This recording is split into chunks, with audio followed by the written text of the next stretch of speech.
Welcome, PlayStation faithful, to the very first episode of DualSense Dialogue. I am Tony, also known as TTBurger88, and I'm absolutely thrilled to finally be here, kicking off what I hope will become your go-to source of all things PlayStation. And I'm Renegade1812, equally excited to join TTBurger88 on this incredible journey. This has been a passion project brewing for a long time for both of us. A place where we could truly dive deep into everything we love about Sony's iconic console legacy, from the groundbreaking original PlayStation all the way to the cutting-edge PS5. That's right! We'll explore the games, the ever-evolving industry news, the vibrant community, and of course, those incredible, revolutionary controllers that have defined each generation. DualSense Dialogue is going to be our weekly dose of pure PlayStation passion. Each episode will be breaking down the latest releases, dissecting the most impactful industry news, sharing our personal gaming journeys and experiences, the triumphs, the defeats, and the sheer joy, and just generally gushing out why we love Sony's console ecosystem so much. From the PS1 classics that shaped our childhoods to the cutting-edge experiences on the PS5, we'll cover it all.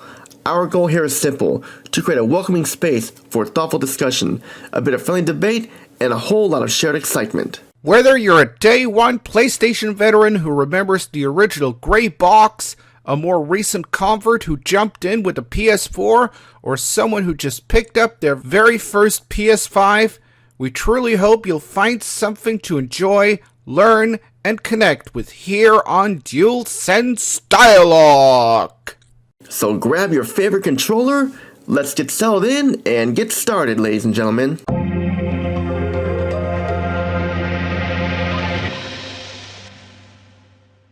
Alright, let's kick things off with what's actually been occupying our gaming time recently, but with a twist. Instead of just focusing on the latest and greatest, we want to take you on a personal journey through the generations, highlighting a game from each PlayStation console that we've either been revisiting or that holds a special place in our hearts. Renegade1812, why don't you start us off? Absolutely, Tony. Starting with the console that started it all, the original PlayStation. For me, revisiting a classic like Metal Gear Solid is always a treat. The sheer cinematic ambition, the stealth gameplay, and the unforgettable characters. It was truly groundbreaking for its time. Going back to those blocky graphics and fixed camera angles just reminds you how far games have come, but also how strong foundational design can still hold up. The tension, the voice acting, the boss fights, it still sends shivers down my spine. What about you? Oh, definitely. For me, on the PS1, it has to be Crash Bandicoot 3 Warped. Pure platforming joy and so much personality. Moving on to the behemoth that was the PlayStation 2. This console defined a generation for so many of us. And for me, nothing quite captured its essence like Grand Theft Auto 3. I've been dipping back into Grand Theft Auto 3 and it's just pure nostalgia. The sheer scale, the freedom, the incredible soundtrack, it was revolutionary. The PS2 was home to so many iconic franchises, and this one truly stands out for me as a defining experience of that era. The PS2 library is legendary. For me, it was all about GTA, Gran Turismo 4, Tekken 5, Soul Calibur 3, Burnout Revenge, Need for Speed Underground 1 and 2, Most Wanted, and Black. Then came the PlayStation 3. That had a bit of a rocky start, but ultimately delivered some of the most incredible experiences. I've recently been replaying parts of The Last of Us. The storytelling, the character development, the sheer emotional weight of The Last of Us was, and still is, unparalleled. It pushed the boundaries of narrative in gaming, and experiencing it again, knowing what comes next, is just as powerful. It really showed what the PS3 was capable of. I agree. The PS3 really came into its own. My pick for that generation would have to be Killzone 2 or Folklore or Heavenly Sword. Any of those games are great. Next up, the incredibly successful PlayStation 4. This console was a powerhouse for exclusives and a massive hit with gamers. I've been diving back into Marvel's Spider-Man. This game truly set a standard for cinematic action and open-world design, the fluidity of combat, the stunning visuals, the compelling narratives. It was a masterpiece that really showcased the PS4's capabilities and laid the groundwork for what was to come. Oh, the PS4 had so many gems. I'd had to pick Horizon Zero Dawn, and finally bringing us to the present, the PlayStation 5. As we've mentioned, we've both been absolutely sucked into Marvel's Spider-Man 2. These titles truly showcase the power and immersion of the PS5, especially with the DualSense. The haptic feedback and adaptive triggers make every web swing, every axe throw, every shot fired feel incredibly visceral. It's a testament to how far we've come, from the simple rumble of the DualShock to the nuanced feedback of the DualSense. So yeah, it sounds like we've both been having an absolute blast traveling through the PlayStation's history, with each console with its unique games and controllers has been right there enhancing every moment.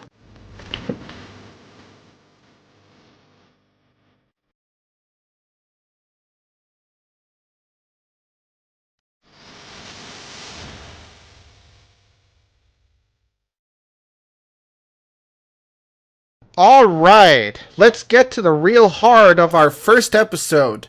The very reason this podcast exists. The incredible evolving legacy of PlayStation consoles. This isn't just a series of hardware iterations.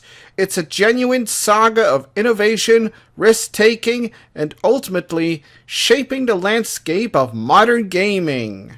Let's start at the beginning with the console that truly changed everything.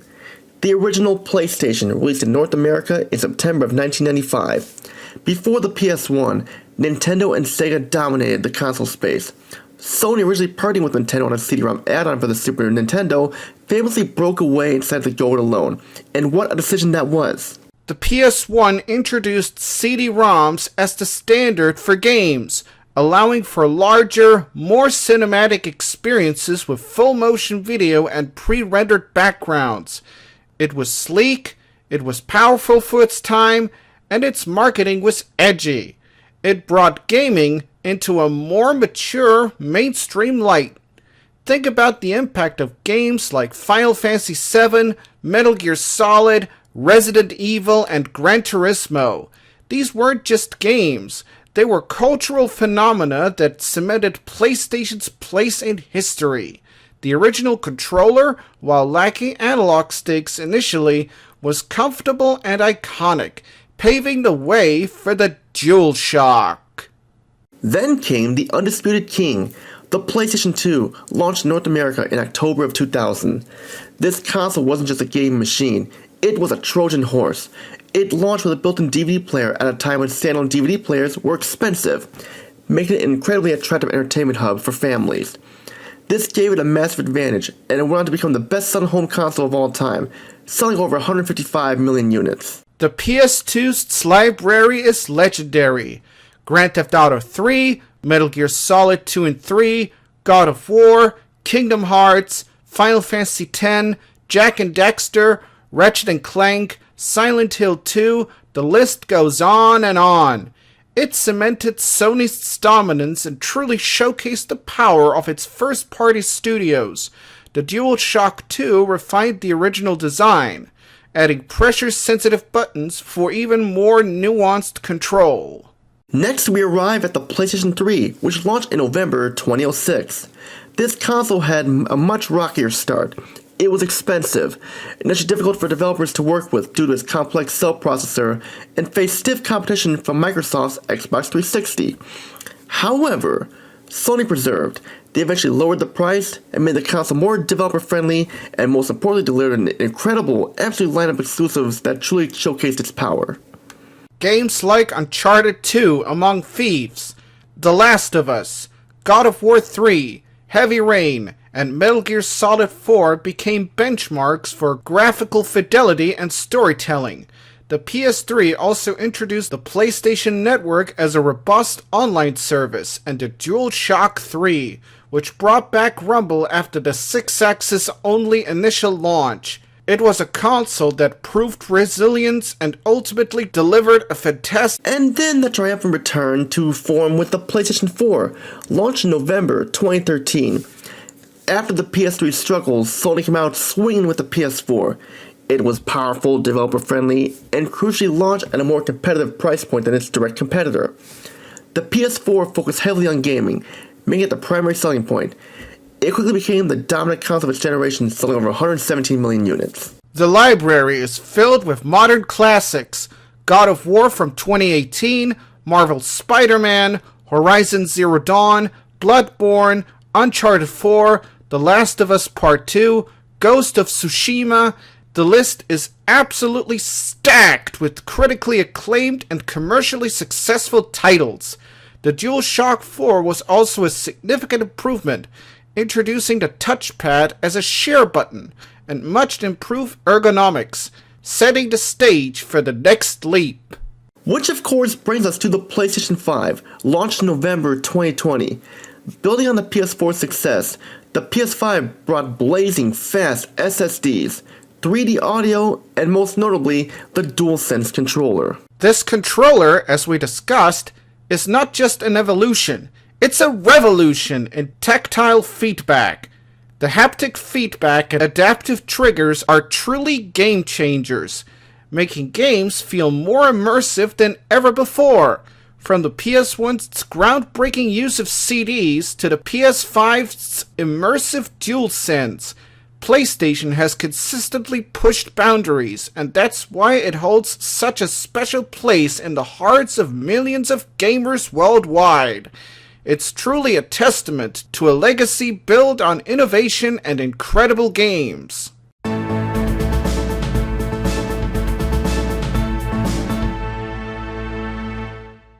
Alright, let's shift gears for a quick PlayStation news flash. While we've been reminiscing about the past, the world of Sony's gaming division is always moving forward. Keeping up with everything can be a full-time job, but we got highlights for you all. First up, the rumors swirling around a potential PS5 Pro model are getting louder and more persistent. While nothing's been officially confirmed by Sony, the whispers from various reputable leakers and industry analysts suggest a mid-generation refresh is indeed in the pipeline, possibly targeting a late 2024 or early 2025 release.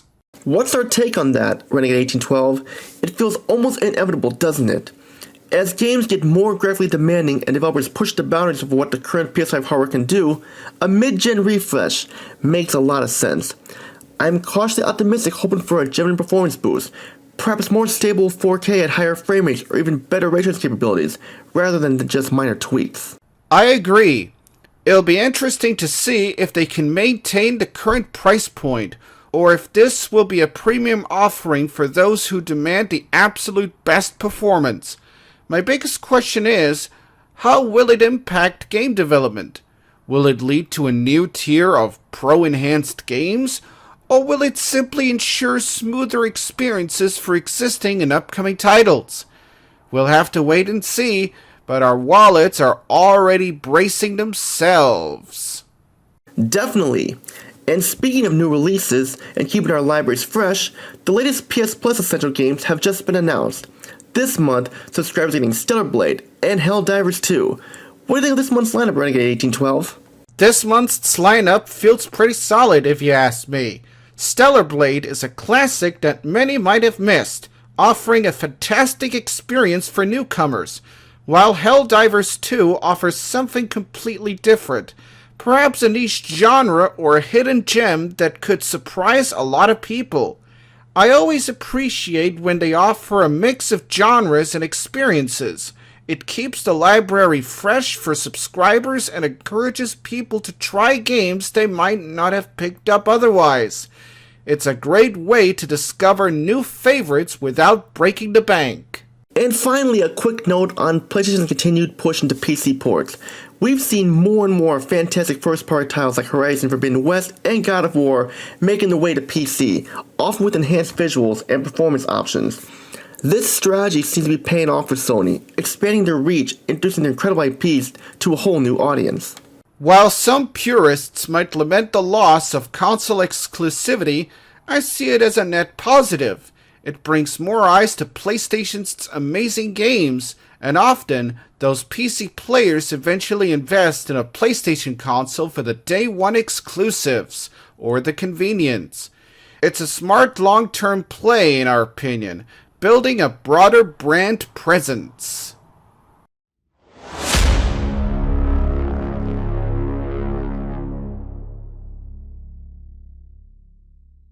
And that brings us to our community corner.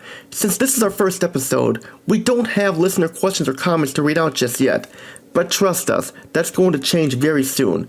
We want this to be a true dialogue, not just a monologue from us. Your thoughts, your experiences, your questions, they are absolutely vital to making DualSense Dialogue the best PlayStation podcast it can be. So, for our next episode, we want to pose a question to all of you there listening.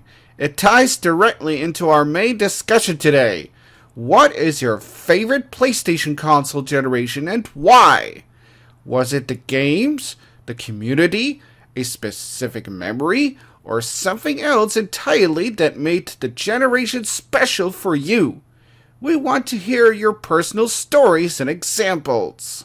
You can reach us out the easiest way on YouTube here by commenting down below your questions, and we'll get to them. We'll get to as many questions as we can. If you prefer email, you can send your thoughts to TTBurger88 at gmail.com. TTBurger is spelled TTBERGER, by the way. And if you're listening on YouTube, definitely drop your answers in the comments section down below this video.